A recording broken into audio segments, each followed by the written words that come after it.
자, 오늘은 하나님을 알게 하소서라는 제목으로 함께 말씀의 은혜를 나누도록 하겠습니다. 우리는 지난주까지 바울이 지하 감옥에서 하나님을 찬송하는 것을 배웠습니다. 하늘에 속한 신령한 복들로 축복하셨다는 것을 깨달았기 때문입니다.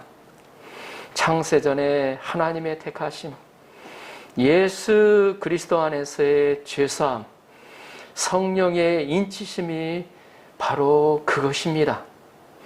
바울은 이런 신령한 복을 하나하나 설명하다 보니 가슴이 벅차올랐습니다. 이제 바울은 자신이 그들에게 가르치는 것이 한계가 있다는 것을 알고 하나님께서 그들을 깨우쳐 주시도록 간절히 기도하고 있습니다. 오늘 말씀은 에베소 성도들을 향한 감사와 기도로 구성되어져 있습니다.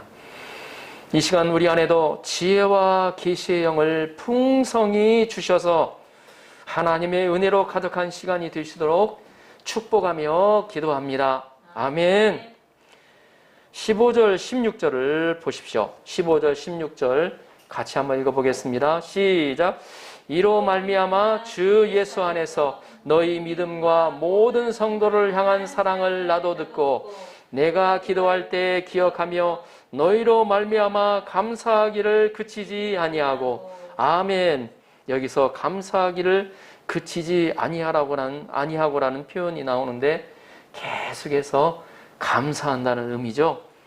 사도 바울은 에베소 성도들을 생각할 때마다 끊임없이 감사가 나왔습니다. 아멘.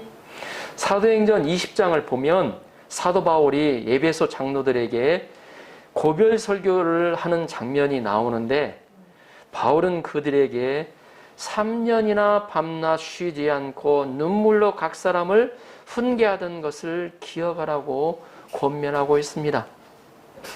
이를 볼 때 에베소 성도들은 사도 바울에게 있어서는 특별한 사람들이었습니다. 3년 동안 마음과 애정을 쏟아서 섬긴 사람들이었기 때문입니다. 그래서 그들의 변화된 모습은 바울에게 있어서 큰 기쁨이자 감동이었습니다. 특히 15절을 보면 그들의 믿음과 모든 성도를 향한 사랑을 인하여 감사하고 있습니다. 에베소 성도들은 믿음과 사랑이 있었습니다. 사실 믿음을 강조하는 사람들에게는 사랑이 결핍되기 쉽고 또 사랑을 강조하는 사람들에게는 또 믿음이 부족하기가 쉽습니다. 그러나 그들은 믿음과 사랑이 성숙해서 조화를 이루고 있었습니다. 그들의 성숙한 모습들을 듣고 바울은 기뻐하지 않을 수 없었던 것입니다.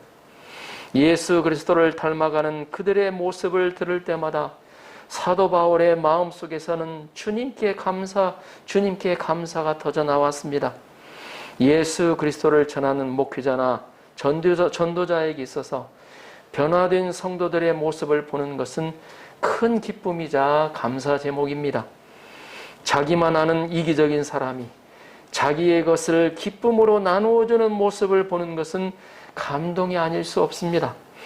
예수 그리스도를 존귀케 하고자 자기 자신은 죽이 되고 밤이 되는 것을 아랑곳하지 않고 기쁨으로 여기는 모습은 감동 그 자체입니다.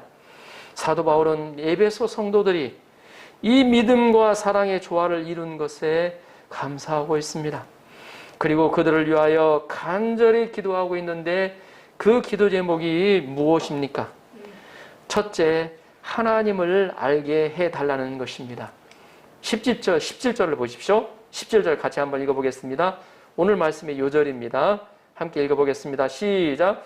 우리 주 예수 그리스도의 하나님 영광의 아버지께서 지혜와 계시의 영을 너희에게 주사 하나님을 알게 하시고. 아멘. 사도 바울은 에베소 성도들이 하나님을 알아가도록 간절히 하나님을 알게 해 주시도록 간절히 기도하고 있습니다. 이는 하나님을 아는 것이 정말로 중요하다는 것을 깨우쳐 줍니다. 사도 바울이 기도하는 대상이 나오는데 누구입니까? 예수 그리스도의 하나님, 영광의 아버지이십니다.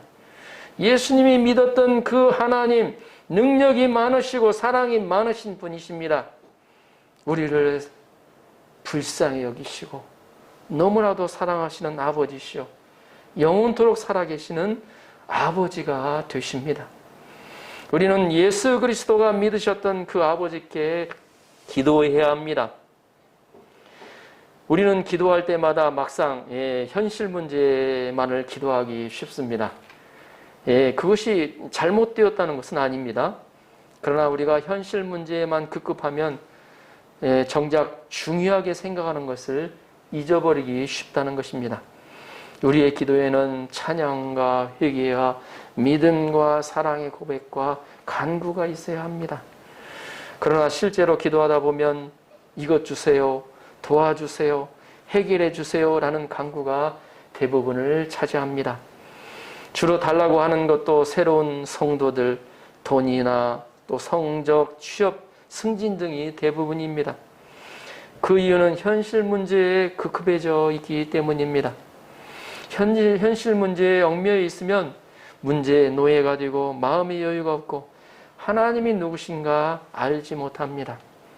그러나 오늘 본문에 나오는 사도 바울의 기도나 내용은 좀 다릅니다. 그는 자신이 감옥에서 석방되도록 기도하지 않았습니다. 또 기도해달라고 요구하지도 않았습니다. 자신의 먹고 입고 자는 문제를 기도하지도 않았습니다. 사도 바울은 찬송과 감사를 한 후에 지혜와 계시의 영을 주사 하나님을 알게 해달라고 기도하고 있습니다. 먼저 하나님을 깨닫고 내면이 변화되기를 기도하고 있습니다. 이것이 바울의 첫 번째 기도 제목입니다. 바울에게서 가장 시급한 문제는 석방이나 돈이나 명예나 학점이나 성도가 아니라 바로 하나님을 알아가는 것이었습니다. 우리가 잘 아는 철학자 소크라테스는 뭐라고 얘기했죠? 너 자신을 알라고 하였죠. 오늘 말씀에서 사도 바울은 하나님을 알라고 합니다. 사실 우리는 세상에 대해서는 몰라도 될 것까지 너무 많이 알고 있습니다. 정보의 홍수화 시대에 살고 있습니다. 유튜브를 보면 많은 것을 알 수가 있습니다. 우리는 세상 쾌락을 너무 많이 알고 있습니다. 그러나 하나님에 대해서는 너무나 모르고 있는 것은 아닌지 돌아보아야 합니다. 모르면서도 관심 갖고 있지 않은, 무관심하고 있지는 않은지 돌아보아야 합니다. 사실 우리가 깊이 생각해 보면 하나님을 아는 것이 가장 시급한 문제입니다. 이보다 더 시급한 것이 없습니다. 왜냐하면 하나님을 알게 되면 문제 자체가 스스로 해결되는 문제들이 상당히 있습니다. 또 왜냐하면 하나님을 알지 못하고 기도하는 것은 산신령에게 비는 것과 같기 때문입니다. 자기가 누구에게 기도하는지 알지 못하고 그저 기도하는 것과 같아요. 하나님을 알지 못하고 봉사하게 되면 불교 신자가 이렇게 어때요? 봉사하는 것과 별로 다르지 않습니다. 하나님을 알지 못하고 신앙적 열심을 내게 되면 바리새인처럼 되어버립니다. 그래서 우리의 신앙의 기초는 하나님을 아는 것에 있어야 합니다. 하나님을 알아야 하나님을 경외할 수가 있습니다. 하나님이 어떤 분이신가를 알아야 하나님을 두려워할 수가 있습니다. 사랑의 하나님을 알 때 하나님을 사랑할 수가 있습니다. 다윗이 만약에 하나님을 몰랐다면 거대한 골리앗에 도전할 수 있었을까요? 어떻습니까? 이것저것 조건과 상황을 생각하며 도전하는 것은 꿈에도 꿀 수 없었을 것입니다. 그러나 그는 하나님을 알았기에, 하나님이 어떤 분이신가를 알았기에 거대한 골리앗에 물맷돌을 들고 도전해서 승리할 수 있었습니다. 사망의 음침한 골짜기를 다닐지라도 해를 두려워하지 않을 것은 목자 되신 하나님이 지팡이와 막대기로 보호할 것이라는 확신이 있었기 때문입니다. 하나님을 알 때 모든 상황과 모든 사건 속에서도 사랑으로 보고 감사할 수가 있습니다. 나를 전적으로 신뢰해주는 하나님을 알 때 우리는 하나님을 신뢰할 수가 있습니다. 나를 소망 두시고 키우시는 하나님을 알 때 우리도 소망의 삶을 살 수가 있습니다. 우리는 하나님을 알되 피상적으로 알고 있는 부분이 많습니다. 지식적으로 아는 부분이 많습니다. 그래서 우리는 하나님을 좀 더 깊이 알아야 합니다. 여기서 안다는 것은 깨달음으로 아는 것을 말합니다. 내 삶 가운데서 경험적으로 체험적으로 하나님을 인격적으로 알아가는 것을 말합니다. 우리는 하나님을 인격적으로 체험해서 알아야 합니다. 여러분은 제가 최영 목사님을 알고 있습니다. 그러나 저의 인격을 깊이 아는 사람은 많지 않을 것입니다. 저를 알아야 저와 바른 관계가 맺어집니다. 하나님을 바로 알아야 하나님과의 바른 관계성이 맺어지게 됩니다. 이러므로 우리의 가장 중요한 기도 제목은 하나님 당신은 누구입니까? 당신을 알게 하여 주십시오. 이어야 합니다. 여러분들이 잘 아는 어거스틴이 평생 동안 알고자 했던 것도 하나님은 누구시며 나 자신은 누구인가 였습니다. 우리는 하나님의 인격을 알아야 합니다. 우리는 먼저 하나님의 사랑을 알아야 합니다. 하나님은 인간을 사랑하사 독생자를 주셨습니다. 우리를 얼마나 사랑했는지 자신의 사랑하는 아들을 십자가에 죽기까지 내어주셨습니다. 우리가 하나님을 안다면 이런 하나님의 사랑을 알아야 합니다. 우리의 모든 죄를 용서하시는 하나님의 사랑을 알아야 합니다. 다음으로 우리는 하나님의 공의를 알아야 합니다. 하나님은 죄를 미워하시고 심판하시는 공의로운 하나님이십니다. 그 모습이 어디에 나타나 있는가? 바로 십자가에 나타나 있습니다. 우리의 죄를 위하여 하나님의 자신의 아들을 어때요? 십자가에서 사정없이 버리시고 심판하셨습니다. 하나님은 죄를 미워하시는 거룩한 하나님이십니다. 마지막으로 하나님의 능력과 완전하신 주권과 섭리를 알아야 합니다. 하나님은 천지를 창조하신 전능하신 하나님이십니다. 하나님이 아브라함에게 전능하신 하나님이라고 자신을 소개하셨습니다.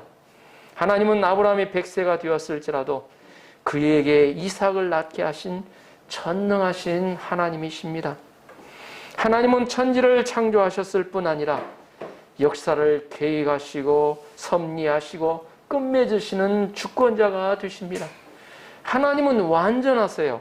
또 정확하신 분이십니다. 하나님은 옳으신 분이십니다.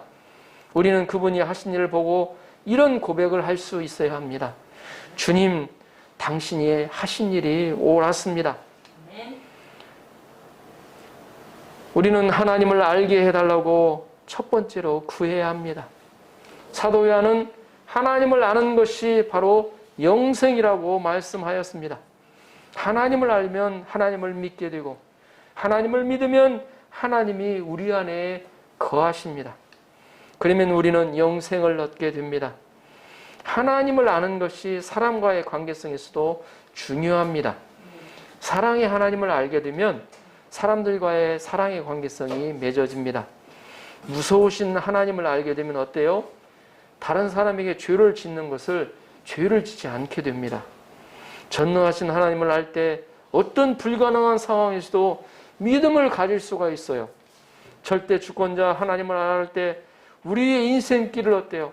하나님께 맡길 수가 있어요. 또 우리에게 어때요? 내가 이해할 수 없는 모든 사건들, 상황들이 다가올 때 어떻게 우리가 그걸 극복해 나갑니까? 왜 내게만 이런 어때요? 문제들이 계속 오는가? 어때요? 하나님을 모르면 불평불만할 수밖에 없어요.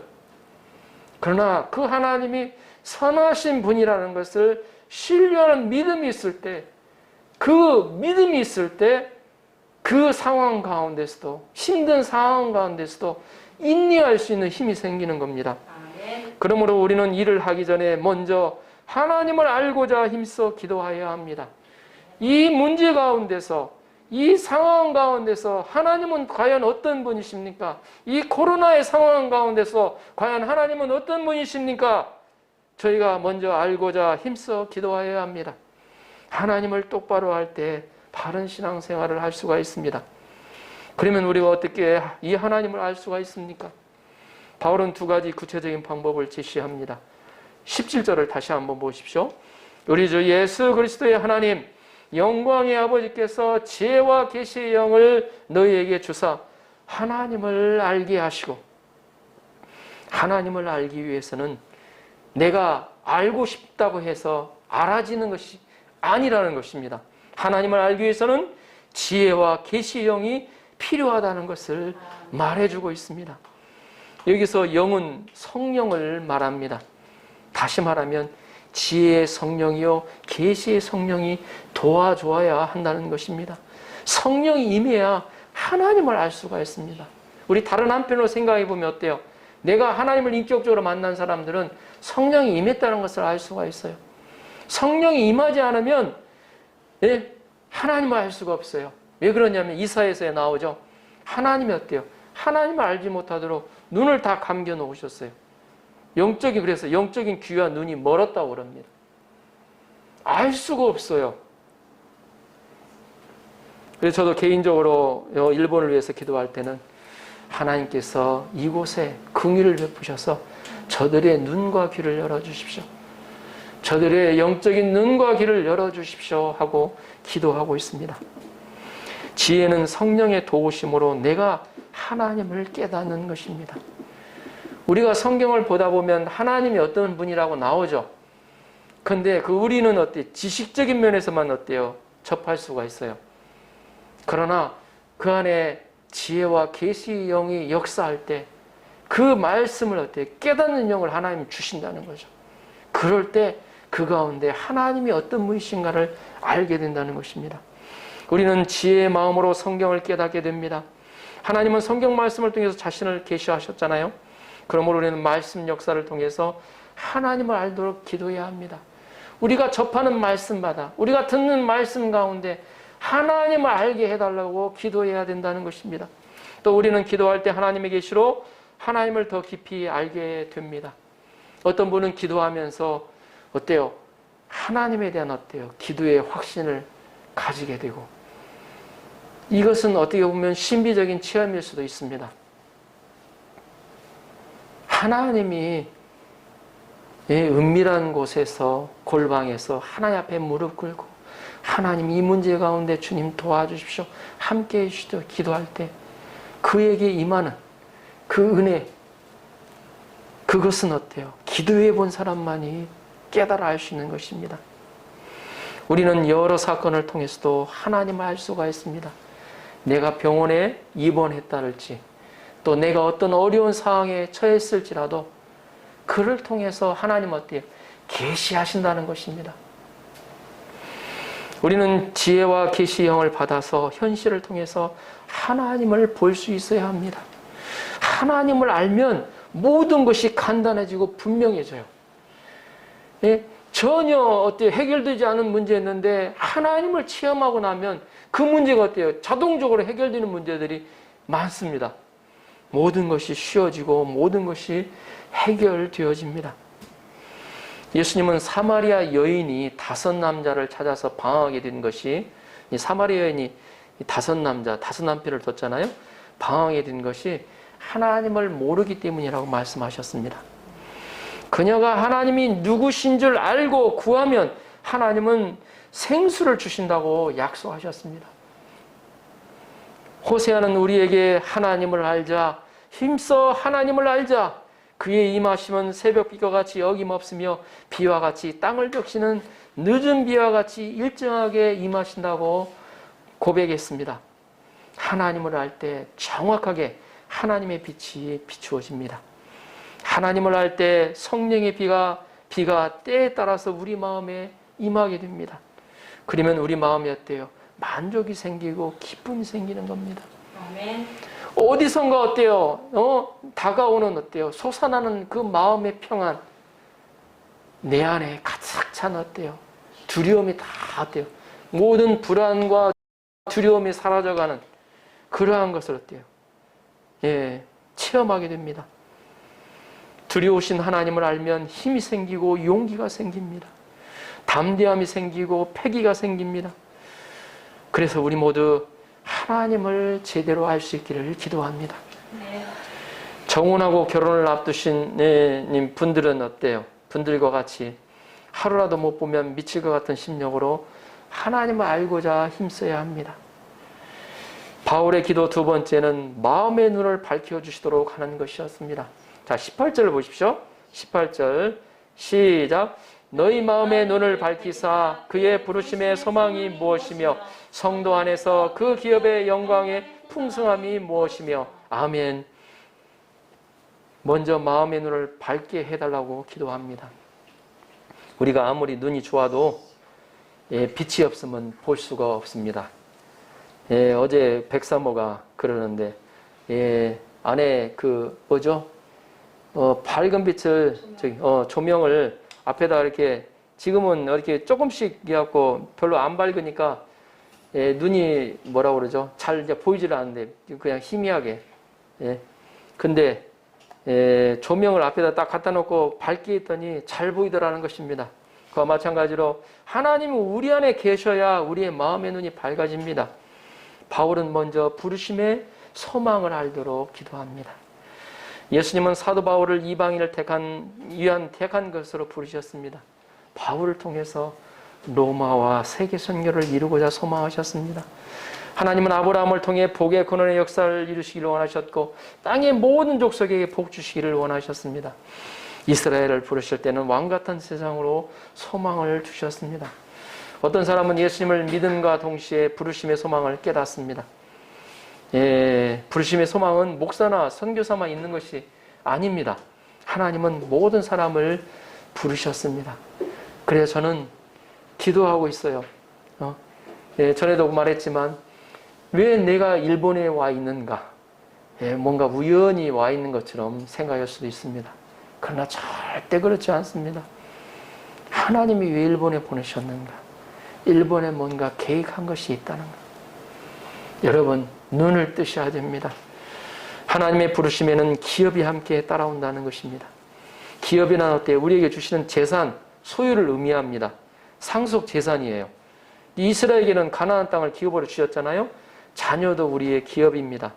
그래서 우리에게 주신 사명의 땅, 자녀나 양들은 우리의 기업입니다. 하나님 나라의 기업은 풍성하다는 특징이 있습니다. 특별히 에베소서에는 이 풍성이라는 말이 많이 나옵니다. 풍성. 우리가 잘 못 느껴서 그러지만 이 기업이 풍성하다는 겁니다.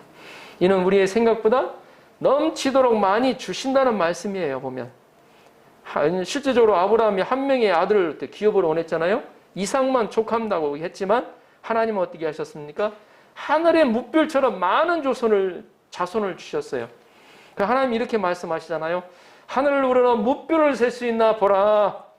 내 자손이 이와 같으리라. 하나님은 우리에게 많은 양떼들 기업으로 주실 것입니다. 19절을 보십시오. 19절.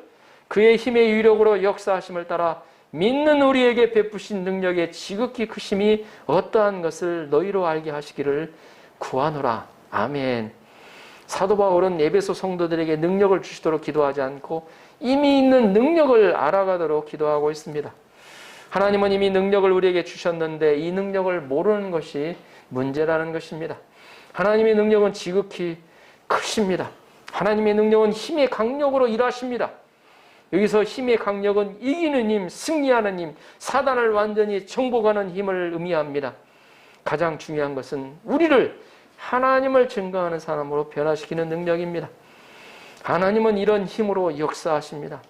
여기서 일하신다는 것은 현재 진행형으로 지금도 어때요? 과거에서부터 시작해서 지금도 일하고 계속해서 일하고 있다는 뜻입니다. 하나님의 능력은 믿는 자들에게만 일하십니다. 믿는 자들에게 그 능력이 나타나요. 우리가 하나님의 능력을 체험하려면 하나님을 믿고 순종해야 합니다. 하나님의 능력의 절정은 바로 부활의 능력입니다. 하나님은 거룩한 하나님의 사람으로 우리의 한 사람 한 사람을 변화시켜 가십니다. 20절에서 22절을 보십시오. 20절에서 22절 제가 읽겠습니다. 그의 능력이 그리스도 안에서 역사하사 죽은 자들 가운데서 다시 살리시고 하늘에서 자기의 오른편에 앉히사 모든 통치와 권세와 능력과 주권과 이 세상뿐 아니라 오는 세상에 일컫는 모든 이름 위에 뛰어나게 하시고 또 만물을 그의 발 아래 복종하게 하시고 그를 만물 위에 교회의 머리로 삼으셨느니라. 아멘. 아멘. 하나님의 능력이 그리스도 예수 안에서 역사하신다고 하였습니다. 하나님의 능력이 어디 안에서 역사하신다? 그리스도 예수 안에서 역사하십니다. 그 말씀 나오죠. 20절에 그의 능력이 그리스도 안에서 역사사 나오죠. 모든 정사와 권세와 능력과 주관하는 것 위에 뛰어나게 하셨습니다. 이 세상뿐 아니라 오는 세상에 일컫는 모든 이름 위에 뛰어나게 하셨다는 것입니다. 사람들 가운데 권세 있는 사람들이 있었습니다. 이 나폴레옹, 히틀러, 또 징기스칸, 진시황, 이들은 막강한 권세를 가졌던 사람들입니다. 그들의 말 한마디에 사람들이 죽기도 하고 살기도 하였습니다. 그렇게 권세 있는 자들도 사망의 권세 앞에 무릎을 꿇었습니다. 그래서 사망 권세는 우리 인생들에게 있어서 가장 큰 권세입니다. 최고의 권세입니다. 그러나 예수님은 그 사망 권세를 이기시고 부활하신 것입니다. 예수님은 세상의 어떤 권세보다도 힘과 능력이 있으십니다. 예수님은 하늘과 땅의 모든 권세를 갖고 계십니다. 예수님은 만왕의 왕이십니다. 예수님은 바람과 바다를 엇대어 잔잔케 하셨습니다. 병자와 죽은 자를 살리셨습니다. 5,000명, 오병이어로 5,000명을 먹이셨습니다. 죄사함을 주시고 5,000마리의 귀신을 쫓아내셨습니다. 모두가 예수님의 말씀의 권세 앞에 복종하였습니다. 예수님은 권세의 하나님이 되십니다. 그런데 많은 사람이 이 권세를 체험하지 못하는 이유가 무엇입니까? 믿는 우리에게 베푸신 능력이 지극히 크심이라고 사도 바울은 고백하고 있습니다. 하나님의 능력을 믿는 자가 체험할 수가 있습니다. 우리가 하나님의 능력을 체험하지 못하는 이유는 믿음이 없기 때문에, 순종이 없기 때문입니다. 바울은 이 능력을 체험했습니다. 그리고 이 능력을 알게 해주는 믿음의 비밀을 체험했습니다. 그가 체험한 하나님의 가장 큰 능력은 자신의 변화입니다. 그는 이 사랑의 능력으로 자신이 변화되었습니다. 교회를 핍박하던 자가 예수님을 증거하는 자로 180도 변화하게 되었습니다. 예수님의 능력으로 많은 사람이 죄사함을 받게 되었습니다. 사망 권세에서 해방되어 생명을 얻게 되었습니다. 에베소 성도들은 바울을 통하여 이 능력을 보았습니다. 그러면 지극히 크신 예수님의 능력이 어떻게 나타납니까? 우리 22절, 23절을 보십시오. 한 목소리 읽어보겠습니다. 22절, 23절 시작. 또 만물을 그의 발 아래 복종하게 하시고 그를 만물 위에 교회의 머리로 삼으셨느니라. 교회는 그의 몸이니 만물 안에서 만물을 충만하게 하신 이의 충만함이니라. 아멘. 하나님의 충만한 능력이 교회를 통해서 나타난다는 것입니다. 예수님은 교회의 머리요, 교회는 예수님의 몸입니다. 머리가 갖고 있는 지혜의 능력은 몸의 손과 발을 통해서 나타난다는 것입니다. 예수님의 능력은 예수님을 믿는 성도들을 통해서, 사람들을 통해서 나타납니다. 만물을 충만케 하는 자의 충만으로 나타난다는 것입니다. 하나님은 구체적으로 그리스도인들의 모임인 교회를 통해서 일하십니다. 그래서 교회가 중요합니다. 교회가 단지 건물이 아니고 예수 그리스도를 믿는 모임이요, 또 예수 그리스도를 믿는 자들의 어때요? 그 믿음을 통해서 하나님의 능력이 나타난다는 것입니다. 우리 한 사람 한 사람을 변화시킨 것도 바로 이 능력입니다. 교회 안에서의 능력입니다. 우리는 믿는 우리에게 베푸신 지극히 크신 능력을 알 수 있도록 기도해야 합니다. 이 능력이 믿는 우리 교회에 나타날 수 있도록 기도해야 합니다. 우리가 어때요? 교회에 모여서 또 함께 예배를 드릴 수 있는 그러한 사모하는 마음을 가져야 될 줄 믿습니다. 아멘.